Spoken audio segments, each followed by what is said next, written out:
When Vice President Joe Biden recently went to Florida Avenue Grill, it wasn't just for the soul food. Of those who reside in Prescott, about 1,000 are currently living with Alzheimer's.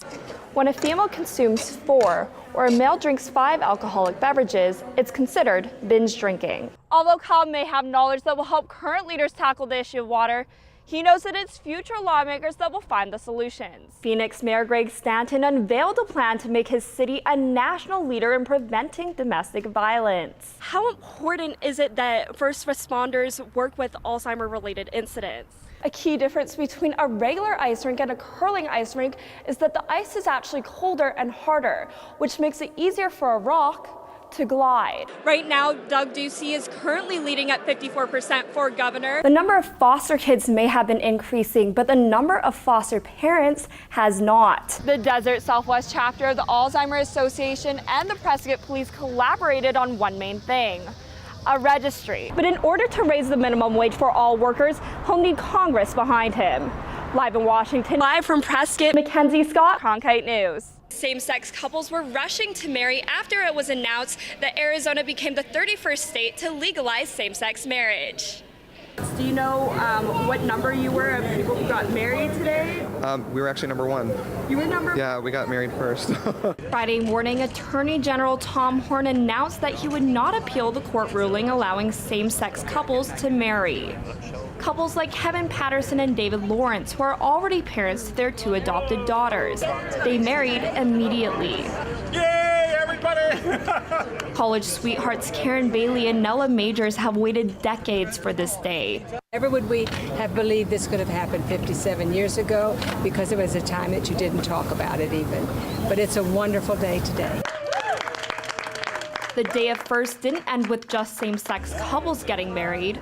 For Phoenix Municipal Court Judge Kevin Kane, it was the very first time he's officiated a marriage. I was the first openly gay man on the bench, and people have asked me over the years if I would perform marriages, and I said I'm only going to perform a marriage when it's legal for everybody to be married, and that day has come today, and I'm very proud and honored to be a part of it.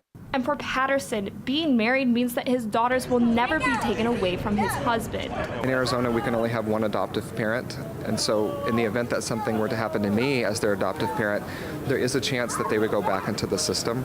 And so in order to protect them and give them the best future with the family that chose them, it's just nice to have 2 parents now on their birth certificate and on the adoption decree.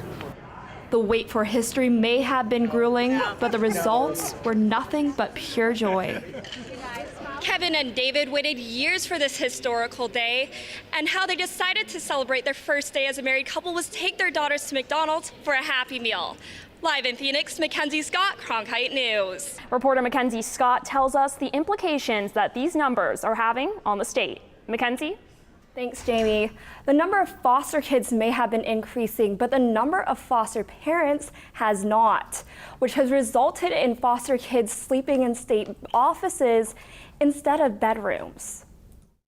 This play area used to be office space, but at night, 3 rooms are converted to bedrooms when needed.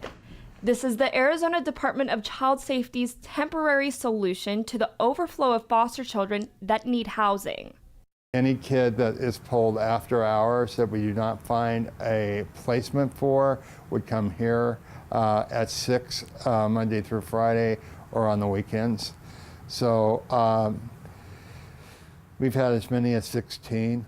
For foster mom and president of the Arizona Association for Foster and Adoptive Parents, Chris Jacober thinks there could have been a better solution. It seems a sad state of affairs when the state's response to too many kids in foster care is to paint an office and put some decals on the wall and cots in there. I sure would like to see some more activity toward how do we make this go away. Retention is one factor resulting in lack of foster parents. Another, the long process to becoming approved, which includes 30 hours of training. I didn't find it to be difficult. I found it to be important, but they did go through every part of your life, financially, physically, your home, to make sure that you would be a good fit for the kids. DCS is just starting to see the number of kids sleeping in state buildings drop due to the increase of group homes. The department has really focused on bringing in group homes.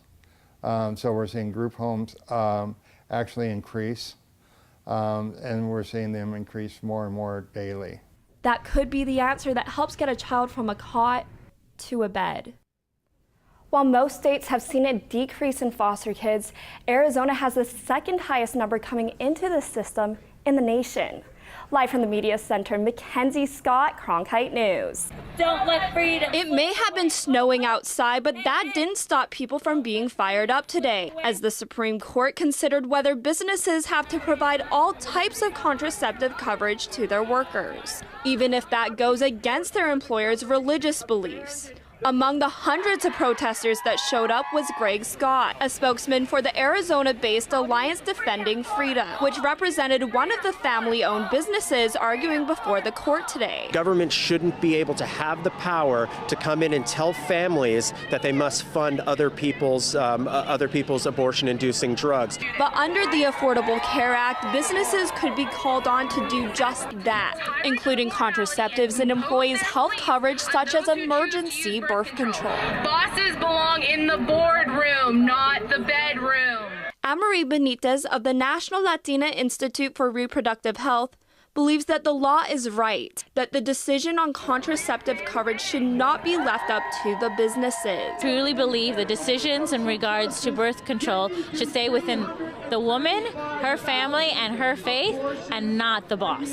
The court heard two cases, one by Hobby Lobby, a craft store owned by the Oklahoma-based Green family, and the other by Conestoga Wood Specialties, a Pennsylvania business owned by the Hahn family. Although the Supreme Court won't be arriving to any decisions today, Scott says that freedom will win if the Supreme Court sides with the companies. If the Hahn family wins this case, freedom wins for all Americans, because the government should never coerce Americans to violate their deepest convictions. In Washington, Mackenzie Scott, Cronkite News. Cronkite News reporter Mackenzie Scott has more from our Washington, D.C. bureau. Mackenzie?